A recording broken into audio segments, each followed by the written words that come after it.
What is happening, y'all? Cowboy here, and welcome back to another Code Vein build video. Now, I'd actually done a poll on Twitter regarding what y'all wanted to see next, and the highest scoring was a tank mage, while the second highest was a halberd-based class. And while making the tank mage, it coincidentally turned out that halberd was actually the perfect weapon for the job, and that brings us to what you see before you. This is a build that focuses around doing respectable amounts of weapon damage while having very high defense, being able to buff itself to pretty ridiculous stats, and still doing some beefy spell damage. Now, to look into what makes this work, first up we have our blood code as always, and we are going to be using the Queen blood code.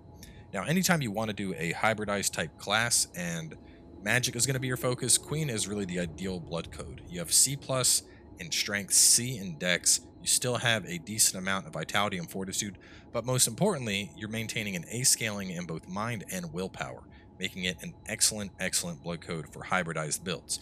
Previously, we used Skahak, and Skahak is another one that's really good with BBBCB, but this is going to be more oriented towards a weapon focus of a hybrid build, whereas Queen is going to be more oriented towards a spell focus for a hybrid build. Until you get Queen, you could use Skahak to do a build like this, but ultimately I think Queen is going to come out on top. To get Queen, it's a little bit tricky. You need to restore the vestiges of every single successor. After you restore the vestiges of all four, you also need to restore all of the Eos vestiges. Upon doing that, you beat the final boss, and then you unlock the Queen blood code. Moving on from here into our weapons, though, we're going to be running with the Damarung polearm. And the thing that makes the Damarung polearm so attractive is not only does it have pretty respectable stats, but when we do the charged heavy attack, we gain an iron will buff, which gives us 25% damage resistance. So that is going to be a major factor in how tanky we are. As for our secondary, we're working with the Cerulean Spear, and in particular, we've put Devour on it.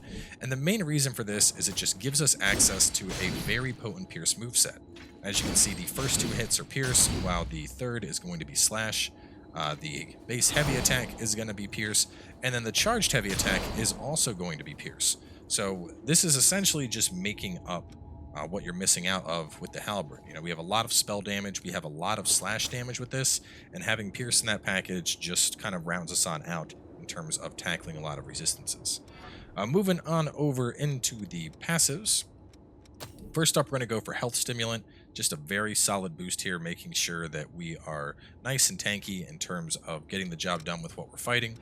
Moving on from there, Balance Up, which is going to put our balance up to 163, giving us quite a bit amount of poise so that we can get off casts pretty easily and tank small hits while we're either attacking or casting. We're going to be running with increased gift speed just to make these spells come out even faster, since this build is generally in the fray versus kind of being in the background. And then lastly, Halberd Mastery, just to increase the damage of our halberd attacks that much more. As for these four passives, you get them from the Warrior, Berserker, Dark Knight, and the Queen's Claw blood codes. Moving on into our abilities, first up we have Chariot Rush. Now this is actually one of the strongest offensive skills in the game. It is unique to only halberds, and it does a really high amount of damage. As you can see, it's at 5266. Comparing this to another one which is pretty popular, just to show kind of some numbers here, Circulating Pulse is what I use on a lot of my sword abilities, and as you can see, doesn't even come close. Circulating Pulse, I actually think the first hit whiffed, but even then, even with all the hits connecting, we're only at 4,700 damage. So all in all, it's a very solid spell to work with, and it's obviously going to bring plenty of damage to the table for when you're focusing on a physical style of play. Now, moving on from there, I took it off my bar. There it is. Next up, Purging Thorn. This comes from Queen. Oh yeah, this you get from the Dark Knight class, of course.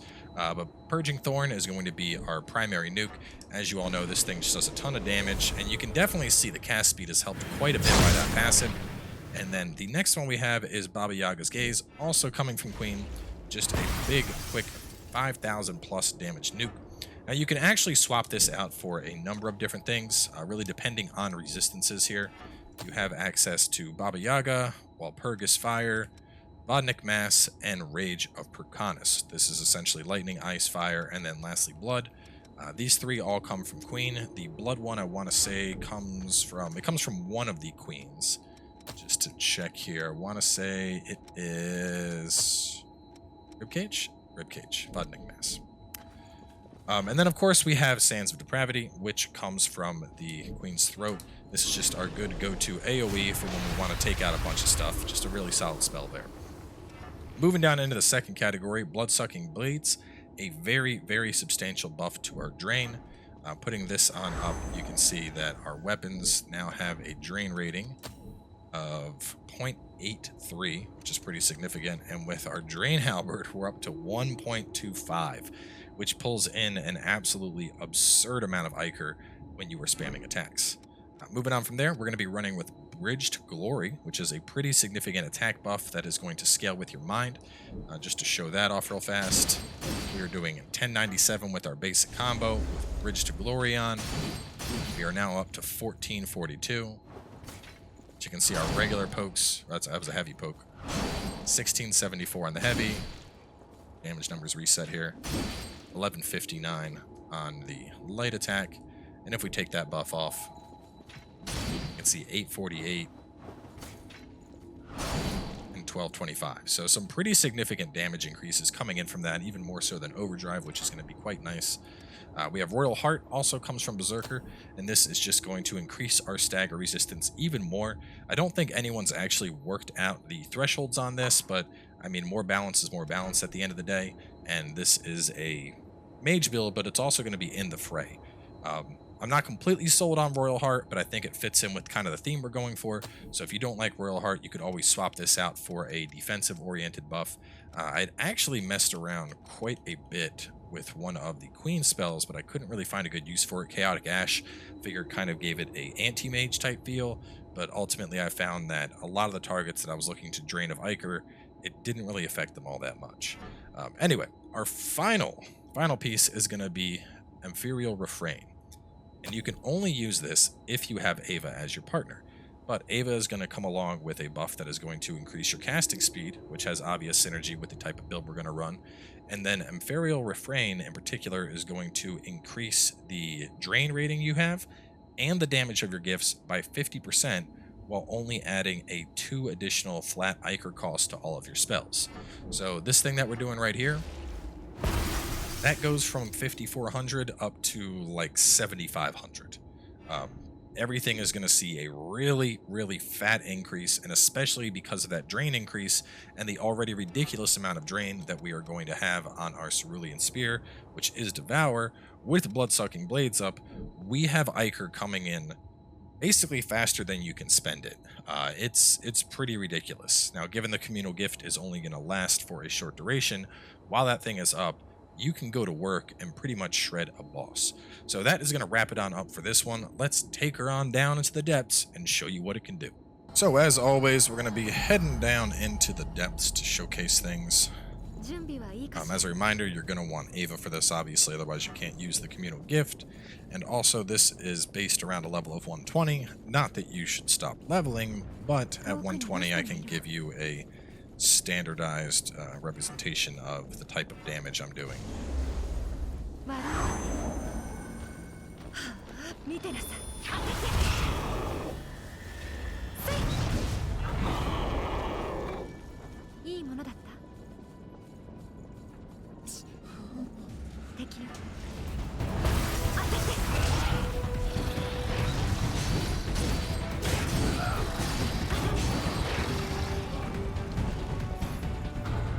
I mean, little stuff like this, we're just gonna trash them, essentially.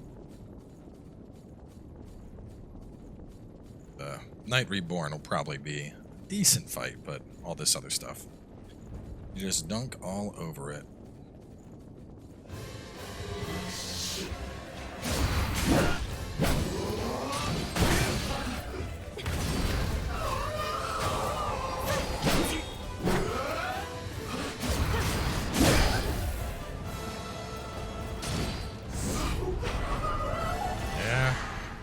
Easy clap. Want to shoot back, and then we'll go take on the main boss.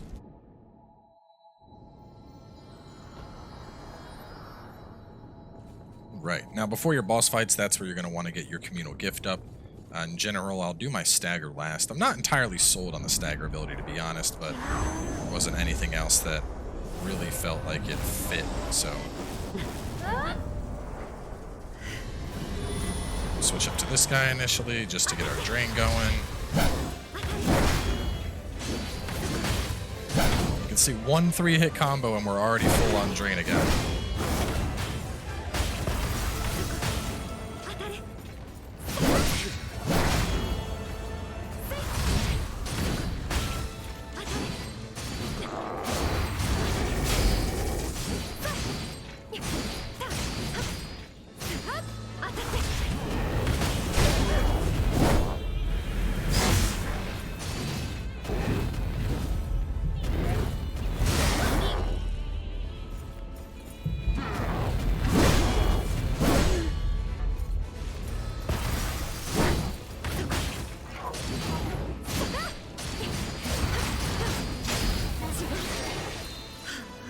Can't mess with tank mage, dude.